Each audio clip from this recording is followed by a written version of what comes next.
इस वक्त circuit house में यहाँ पर जिस तरह से देखा जा रहा है कि मैं अपने सहयोगियों को दिखाएंगे विद्युत संविदा मजदूर संगठन यहाँ धरना प्रदर्शन पे बैठे हुए हैं। किस बात पे बैठे हुए हैं, आखिर क्या वजह है? ये एक ऐसी सरकार है, सरकार ने क्या करा है, यहाँ पर हर किसी को नौकरी का वादा किया है कि सबको नौकरियाँ मिलेंगी और नौकरी के साथ साथ यहाँ जिस तरह से संविदा कर्मचारी जो बेचारे यहाँ पर अपनी घर को पालते पोसते हैं, आज यहाँ पर 168 से भी ज़्यादा लोग को नौकरी से निकाल दिया गया है। आखिर क्यों निकाला गया है, क्या वजह है? यहाँ पर जो यहाँ के जो नेतागण हैं मैं उनसे जानकारी लेना चाहता हूँ, क्या वजह रही जो यहाँ पर ये लोग आज धरना प्रदर्शन कर रहे हैं। सर, क्या नाम है आपका? बहुत बहुत धन्यवाद हमारे बंधु। मैं सुनील गोस्वामी, प्रदेश महामंत्री विद्युत समता मजदूर संगठन। हमारे साथ में जहीर खान जिला अध्यक्ष, हमारी टीम के महामंत्री राशिद जी और मुख्य महामंत्री विक्की मुखिया जी, ऐसे तमाम हमारे जनपद के पदाधिकारी मौजूद हैं। 1 तारीख को एक मध्यांचल के द्वारा एक LOI करके एक आदेश जारी हुआ था, जिसे तुगलकी की फरमान कह सकते हैं हम लोग। उसमें आदेश जारी कर दिया गया, जो अनुबंधित कंपनियों और संस्था को बता दिया गया कि आपको 20% से ज़्यादा संविदा कर्मचारियों की सेवाओं को समाप्त कर दिया जाएगा। तो इसके तहत 1 तारीख के अनुबंध में सेवाओं समाप्त करने का जो आदेश है वो लागू कर दिया गया है, जिसमें बरेली जनपद से कम 200 के आसपास के संविदा कर्मचारियों की सेवाओं को समाप्त कर दिया गया है। और इसी के चलते संगठन के द्वारा, पदाधिकारियों के द्वारा मध्यांचल में हमारे हर जनपद में ये कार्यक्रम शुरू कर दिया गया कि जब तक ये 20% का तुगलकी फरमान को वापस नहीं कर दिया जाएगा, हम लोग जमीन पर बैठकर अपनी दड़ी के माध्यम से अपनी बात को जारी रखेंगे और इस आदेश को 100% इसको वापस करा के ही मानेंगे। जैसे कि आपने बताया कि ये तुगलकी फरमान है, आपके जो ऊपर आपके अधिकारी लोग बैठे हैं, आला अधिकारी लोग बैठे हैं, आखिर किस वजह से उन्होंने ये तुगलकी फरमान को जारी किया है? क्या ऐसा तो नहीं कि आप लोगों की किसी गलती की वजह से ये तुगलकी फरमान जारी हुआ हो? गलती आदमी की हो सकती है, 2 आदमी की, 10 आदमी की हो सकती है। इसमें सीधे आदेश है कि 20% का मतलब है कि उनकी संख्या को कम करना। हमारी आवाम, ये जनता जानती है कि उत्तर प्रदेश के अंदर लाखों कर्मचारी, लाखों कनेक्शन और लाखों लाइनों का जो ग्रीष्म काल में जो कहना चाहिए बाहर बोझ होता है, वर्तमान स्थिति में जो भी यहाँ पे स्टाफ है वो कम पड़ जाता है। अनुबंध में कहा गया है कि 8 घंटे की पगार लेके संविदा कर्मचारी काम करेगा, जबकि 8 घंटे नहीं 24 घंटे भी कम पड़ जाते हैं हमारे संविदा कर्मचारी को कार्य करते हैं। दूसरा, ये जो भी अनुबंधित कंपनी है, सिर्फ अनुबंध में संविदा कर्मचारी को सारी चीज़ें अवेलेबल कराई जाती हैं, उसके जो भी कवच होते हैं, सुरक्षा उपकरण भी होते हैं, कोई मुहैया नहीं कराया जाता है। तनख्वाह की अगर हम बात करते हैं तो तमाम हमारे संगठन के माध्यम से आवाज़ उठाई जाती है।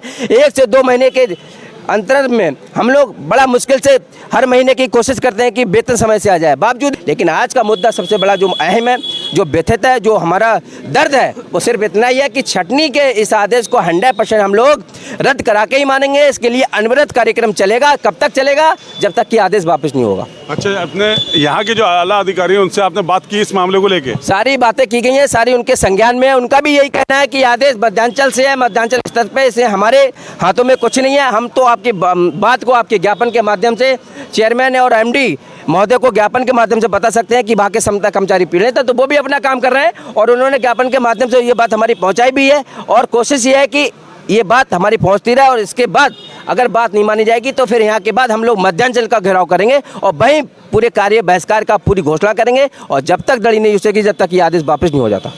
मैं यहाँ पर जहीर खान जी हैं, मैं उनसे भी जानकारी लेना चाहता हूँ। जिस तरह से अभी हाल ही में देखा गया है पिछले महीने कि एक आपके संविदा कर्मी को जो वहाँ पर पोल पे चढ़ा था और अचानक उसकी लाइन खुल जाती है और वो वहाँ पर चिपक जाता है, तो उस पर आप लोगों का संगठन उस वक्त कहाँ था? क्या उस पर कार्रवाई की आप लोगों ने? उस वक्त की बात यह है कि संगठन के जो भी पदाधिकारी थे और जो भी मेरे बरेली ज़िले के संविदा कर्मचारी थे, जिससे जो भी हो सका उसने उसकी पूरी मदद की है।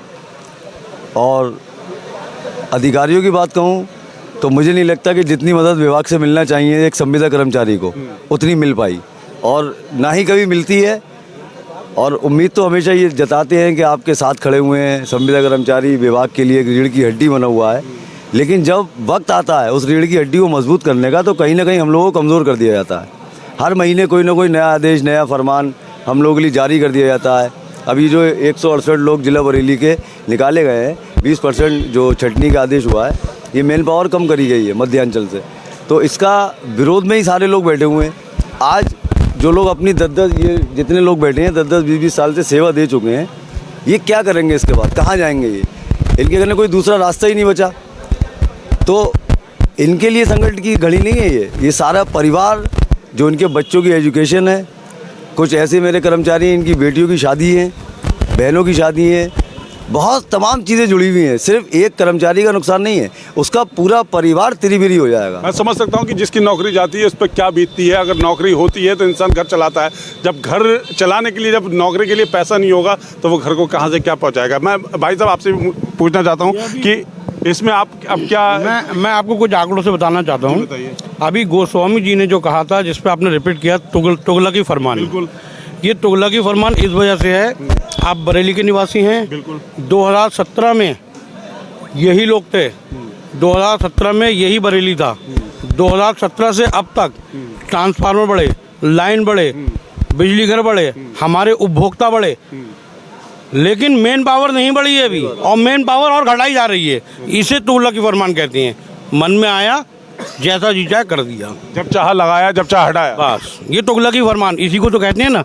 बाकी बस मैं समझ चाहता हूँ, इससे आगे कुछ नहीं बोल। अच्छा, जिस तरह से ये कि बताया गया है कि यहाँ के जितने भी नेता करते हैं उन्होंने बताया कि यहाँ पर जिस तरह के तुगलकी फरमान जारी किया गया है, जिन लोगों के 168 से भी ज़्यादा लोगों के जिनकी नौकरियाँ छीन ली गई हैं, जिसका अभी तक कोई जान या पहचान नहीं कि उनका अब आगे का जो भविष्य है वो क्या होगा, उनके बच्चों का भविष्य क्या होगा। उनकी किसी की बहनों की शादी हो रही, जैसे कि बताया ज़हीर खान ने, किसी की शादी लगी हुई है, किसी के बच्चे पढ़ रहे होंगे। यहाँ की जो सरकार है उस सरकार ने ये किस तरह के इन लोगों को मोड़ बेला के खड़ा कर दिया है, मगर कोई कहने वाला नहीं, कोई सुनने वाला नहीं। इस तरह के स्केट कराता हूँ। बने रहिए मेरे साथ, कैमरा पर्सन मुस्तफ़ा के साथ मैं सैयद सलमान, D7 न्यूज़ बरेली।